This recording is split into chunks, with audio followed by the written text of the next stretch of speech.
Continuación vamos a ir entonces con una de nuestras entrevistas del día de hoy, porque la tramitación de la mega reforma y la agenda política de las últimas semanas dejó una fotografía política particular para el gobierno de José Antonio Kast. Mientras el PDG resultó decisivo para sacar adelante buena parte de la iniciativa de la mega reforma, el Partido Nacional Libertario ha buscado diferenciarse del Ejecutivo, y disputar desde su derecha la agenda política. De ahí surgió una pregunta que ya circula entre los propios actores. ¿Quién está poniendo la música? Conversamos con Nicolás Freire, académico de la USACH y analista político y director de Fábrica también, sobre la competencia por influencia entre el PDG y el Partido Nacional Libertario y las tensiones dentro del oficialismo. ¿Cómo está, Nicolás? ¿Cómo estás, Josefa? ¿Qué tal? Muy bien, tanto tiempo. Tanto tiempo, así. No habíamos logrado coincidir, sí. Pero bueno, ahora por lo menos ya estamos acá. Vamos a hablar de música. Así es, sí. De una música que, por cierto, la semana pasada sonó bien fuerte, era como la trama más densa de cualquier pieza musical, porque en el momento, en el pic que uno se esperaba como la mayor tensión musical, tensión en términos de atención, es decir, donde el gobierno estaba por ingresar la mega reforma, sacar finalmente la mega reforma, hacer que se votara en el Senado, pasar por la comisión mixta, de repente empezó a desarmarse todo esto, empezaron a haber ciertas desafinaciones, desde, por ejemplo, una ex vocera de gobierno que sale dando ciertas declaraciones, desde hasta un subsecretario de Hacienda que termina saliendo por test que dan positivos, al menos en su primer control. Entonces, y eso yo creo que esa tal desafinación nos hizo preguntarnos también si de verdad estábamos escuchando la música del gobierno desafinada, o más bien era música que estaban poniendo otros actores y no necesariamente el gobierno, porque no se entendería de otra manera como en aquel que es el principal golazo que podría meter el gobierno, y a mi juicio el único que va a tener, digamos, la posibilidad de meter como tan grande, ¿no? Que es la mega reforma, termine saliendo completamente del foco de atención central de la agenda mediática. Fíjate que en Fábrica Chile hacemos semanalmente un estudio y damos cuenta de algo que es bien llamativo, es cómo los medios de comunicación cubren las noticias en términos políticos. Y nos dimos cuenta que para la semana pasada el tema de mayor cobertura, obviamente, no fue la mega reforma, fue la mala gestión de la crisis. De las emergencias estoy hablando. Entonces es llamativo, como ya hemos mencionado 3 por lo menos: crisis, salida del subsecretario, vocera dando entrevista, se terminó prácticamente difuminando una agenda que parecía tan clara como este gran caballo de batalla que era la mega reforma. Entonces, volviendo ahí a tu pregunta, es evidente que el gobierno no está poniendo la música. Ahí por lo menos hay una primera parte de la respuesta. Creo que todavía tenemos que comprender bien quién te está poniendo la música. Yo creo que son más actores, no es solo el Partido Nacional Libertario. El PDG también en determinados momentos inserta coros en música que no es del partido de la gente. Pero lo que sí es evidente es que el gobierno no pone la música, en el entendido de que hoy día no tiene el control de la agenda. Y es más, cada vez que podría demostrar tenerlo, se termina metiendo autogoles, termina conflictuándose el cómo mantener el control y el cómo llevar adelante cierta narrativa, ¿no? Que claro, comienza, si queremos incluso ir más atrás, comienza a desarmarse cuando las promesas de campaña no se cumplen, que tiene que ver también con este regreso a la palestra pública de la ex vocera. Solamente para clarificar, cuando se pregunta por la música, al final se está preguntando por quién está ejerciendo el poder, ¿cierto? Sí, o para quién se ejerce el poder, más que quién lo ejerce. Es decir, cuando, por ejemplo, se ponen sobre la mesa determinados proyectos de ley, ¿quién es el principal interesado que hay de esos principales proyectos de ley? Y ahí, por ejemplo, ¿por qué siempre surge esta lógica de aparecen estos dos actores, el Partido Nacional Libertario y por el otro lado el PDG?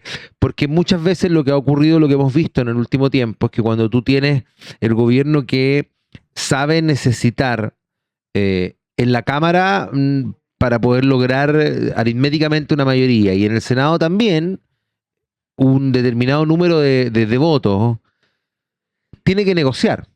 Y tiene que negociar, particularmente en la Cámara, con dos actores, el Partido Nacional Libertario y el Partido de la Gente, porque por sí solo al gobierno no le dan los números, queda cerca pero no le dan. Y lo cierto es que el Partido Nacional Libertario es un poco el custodio de la ideología, ¿no? De la pureza, de los principios de la ultraderecha, que son los que encarna José Antonio Cast, no en esta elección, en las anteriores mucho más que en esta, que repasó. Pero por otro lado, cada vez que el gobierno, y por lo mismo, cada vez que el gobierno negocia con el Partido de la Gente, lo que vemos es que inmediatamente se levantan las banderas de la lealtad, el ser fieles a los programas de derecha, es decir, este tirón de orejas que constantemente el Partido Nacional Libertario le hace al gobierno y le hace ver al presidente. Pero es curioso porque esto ocurre cada vez que el gobierno intenta negociar algo. Es decir, incluso con la oposición, cuando ha existido o hemos visto algunas voces, no en todos, pero particularmente en el ministro Alvarado y el ministro García Ruminot, que en alguna oportunidad, con mayor o con menor sinceridad, da lo mismo, el hecho que ocurrió, esta demostración o esta manifestación de querer conversar con la oposición, con ciertos sectores de la oposición, inmediatamente, si tú lo ves hacia atrás, ha ocurrido siempre, el Partido Nacional Libertario redobla y dice, no se conversa, no es necesario conversar. Y ahí es la pregunta, bueno, si finalmente el gobierno está llevando adelante este tipo de decisiones, la música la están poniendo en otro, que son los que están condicionando cómo el gobierno lo está haciendo y para quién lo está haciendo. Otra cosa que se dice mucho es que el PNL está repitiendo la fórmula de lo que Kast fue a Piñera. ¿Esa fórmula puede repetir el mismo resultado? No necesariamente. A ver, primero, coincido, yo creo que todavía el Partido Nacional Libertario, o más bien todavía Johannes Kaiser, no está del todo cumpliendo con, digamos, a rajatabla cada uno de los pasos que dio José Antonio Cast respecto del expresidente Piñera, en donde él por la derecha le empezó a hacer oposición. Yo creo que eso lo vamos a ver con mayor evidencia en la medida que pase el tiempo y en la medida que ocurran dos cosas. Uno, que dentro del Partido Nacional Libertario se limen algunas asperezas que hasta el día de hoy son evidentes, ¿no? Asperezas que tienen que ver, por ejemplo, con críticas a la dirección del partido, que vienen por la B, particularmente nos recordaremos aquel episodio, la B Kaiser, y por otro lado, cierta fuga o más bien falta de manejar ciertos temas, como lo hemos visto últimamente entre Johannes Kaiser cuando sale a dar ciertas explicaciones respecto de el ex candidato y hoy día jefe de gabinete del... Se me fue el nombre, pero la Cámara de Diputados. Ignacio Meyn. Perfecto. Entonces... Ítalo. Ahí tenemos como lo que creo yo, una de las primeras cosas que debería ocurrir para que el Partido Nacional Libertario tenga la musculatura de hacer lo que hizo el Partido Republicano con Kast para con Piñera. Y lo segundo es que nos acerquemos a las elecciones. Yo creo que en la medida que más nos acerquemos y que finalmente, digamos, se reduzca la brecha de utilidad que para Johannes Kaiser representan los fracasos del gobierno, evidentemente él va a poner algún tipo de presión. A lo que voy, o dicho de otra manera y muy breve, es hoy día Johannes Kaiser puede estar, digamos, desde afuera atendiendo algunos resultados en la medida que el gobierno fracase, pero no necesariamente puede sacar un provecho de algunos avances que haga el gobierno. En la medida que se acerquen las elecciones, evidentemente él podría seguir el camino de José Antonio Cast respecto de Sebastián Piñera, y es de entrarle por la derecha, siendo una oposición ya no constructiva, ya no amigable, sino que mucho más dura. Y criticarlo por algo que hasta ahora lo ha criticado, pero que no le ha hincado el diente, que es sentarse a conversar con los demás. Cosa extraña, porque de eso se trata la política al final del día. Y en el caso de Kaiser, toda esta última polémica con la cofradía, este ex asesor, ¿le pegan de alguna manera? Porque él dice que no se puede hacer responsable, pero también tiene que mostrar un liderazgo dentro de ese partido, ¿no? Sí, yo creo que la pregunta de si le pegan o no tiene que ver con cuál es el objetivo. Si el objetivo de Johannes Kaiser es no ser cuarto, sino que ser tercero, que su barra crezca, no le pegan para nada, al contrario, yo creo que van de una u otra manera abonándole a la forma que hay de hacer política de los sectores ultrones de extrema, y hablo de extrema derecha y de extrema izquierda. A esos sectores generalmente les beneficia ese discurso más polémico, ¿no?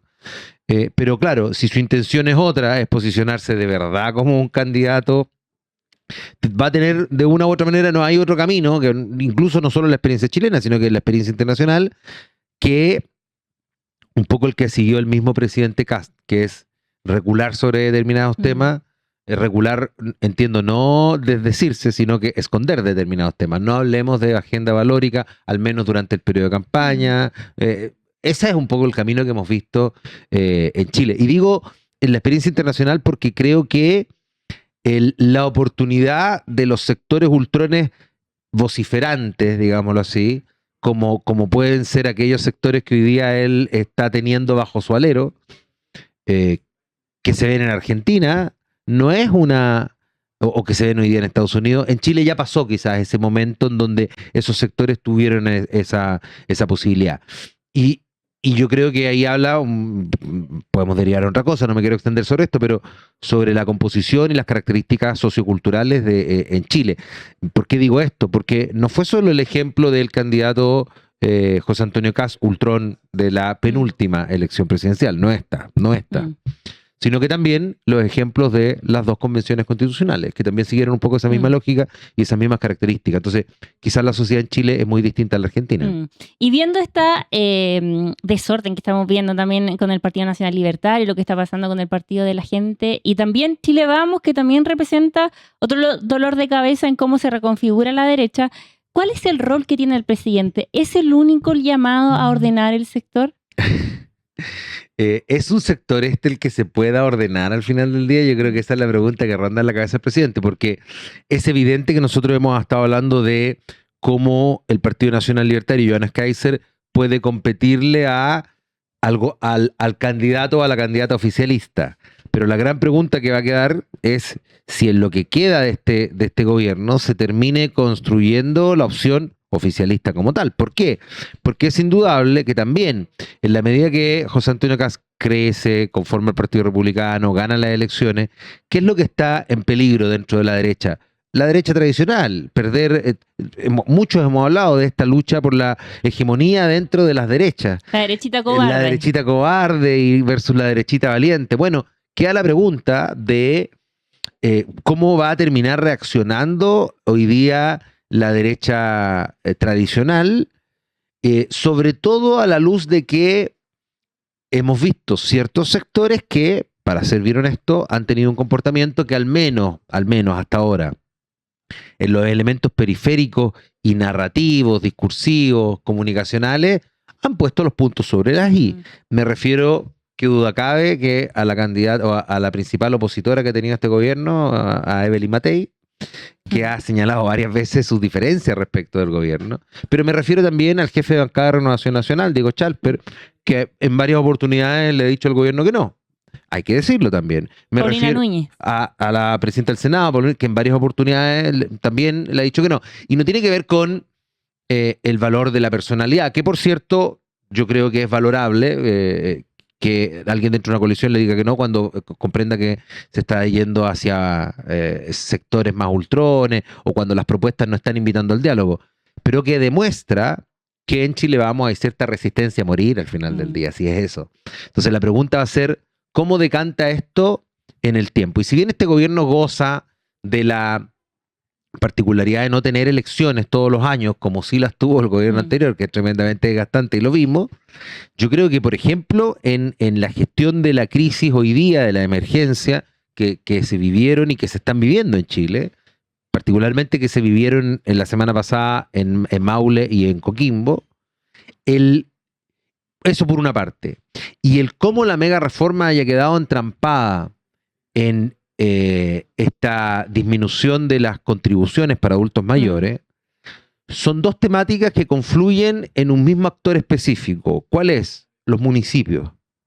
Y los municipios, yo creo que, y sobre todo los alcaldes oficialistas, lo sabe Piñera. A mi juicio, tal cual. Estaba yendo allá. A mi juicio, le levantaron una bandera de alerta, un tarjetazo amarillo, que yo en el segundo piso de La Moneda estaría preocupado y estaría atendiendo este tema, porque justamente ya lo sabe Piñera, que por ahí se te puede desordenar todo el naipe gubernamental en términos del gobierno central. Primero porque las elecciones municipales son primero. Y segundo, porque las elecciones municipales, o sea, el alcalde tiene la posibilidad de llegar y muchos llegan a la ciudadanía directamente, el que más moviliza en términos, desde la teoría pura y dura de la ciencia política, de la movilización del voto, no de la participación, no, el que más lleva a votar, lleva en el entendido democrático, no me confundo, estoy hablando de los que suben de lo que pasaba con los famosos antiguos Chocman y Jugo. El que lleva a votar, el que moviliza el electorado, al final es el alcalde, muchas veces, en la política municipal. Entonces, llegar enemistado o enemistarte tan temprano con los alcaldes en general, por el manejo de la crisis y por la megareforma, pero particularmente con los alcaldes del oficialismo, es complejo y puede ser muy complejo para el presidente. Al comenzar esta entrevista decías que esta podría ser la gran y única victoria del gobierno. ¿Por qué? Es súper simple, no tiene mucha vuelta, por una cuestión aritmética. Es indudable que el gobierno tiene que hacer esfuerzos enormes en la Cámara para poder hacer que esta sábana corta, que si tiro para acá, se me destapan y empiezan a chillar los del partido de la gente. Si la tiro para allá, para el otro lado, se me destapan y empiezan a chillar los del Partido Nacional Libertario. Por lo tanto, la sábana ya es corta. Esa sábana, reitero, en la medida que pase el tiempo y que ocurran nuevamente dos cosas, que el beneficio del fracaso no sea tan alto como hoy día y que se acerquen las elecciones. Esas dos cosas obligan a esos dos partidos a estar más encima del gobierno, a no ser tan condescendientes. ¿Por qué? Porque tienen dos liderazgos, Johannes Kaiser por un lado, Franco Parisi por el otro, que van a ir a disputar una elección, y la elección la van a empezar a disputar porque todos dicen, no, pero para las elecciones, en política un año es mucho y para las elecciones faltan 3. Está bien, estoy de acuerdo. Pero hoy por hoy las elecciones no se construyen en los últimos 90 días como solía ocurrir tiempo atrás. Entonces creo que hoy día estos partidos van a estar muy atentos a que, reitero, en la medida que nos acerquemos a las elecciones, empiecen a presionar al gobierno porque tienen estas dos externalidades para ellos positivas de tener que presionar un poco más para poder lucir su liderazgo. Pero eso es la Cámara. ¿A dónde voy? Que es más simple la explicación porque es aritmética. Que en el Senado tenemos dos procesos judiciales en curso. Tenemos el del senador Calisto, que según cuanto dicen los expertos en esa materia, yo no me considero un experto en esa materia, hay que saber mucho de norma, ¿no?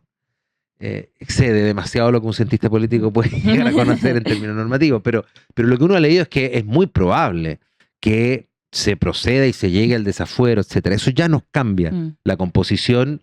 Se considera además que Calisto fue, recordémoslo, elegido en cupo Federación Regionalista Verde Social. Es más complejo, ¿no? Imaginarse el escenario post-Calisto.